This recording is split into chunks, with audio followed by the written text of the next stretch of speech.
my favorite contribution is actually adding a backup and restore feature to cluster API.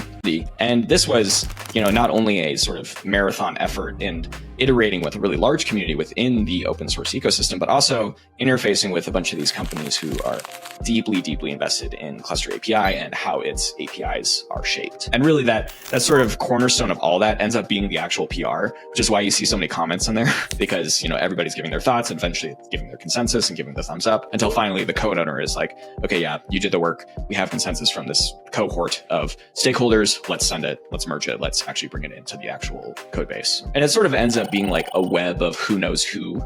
This one person who gave me a review maybe tagged one or two other people at Red Hat or at Google or something to be like, hey, this is happening. What do you think? Are there any additional things that you want to drop in as feedback or how you would like these APIs to be shaped? And then sort of gaining an actual kind of cohort of stakeholders to be able to give the final thumbs up for like, yes, let's ship this. I had the benefit of also some people at VMware where I was working in the open source office, basically having done this in this project and a bunch of the other sub Kubernetes projects. So my advice to anybody who wants to drop in big open source contributions like this into big projects is finding those mentors and finding those people that can help you through that and guide you through that can be really imperative and really, really good for your success in these kind of things. Hey everybody, this is John from OpenSauced and this looks good to me. Yeah.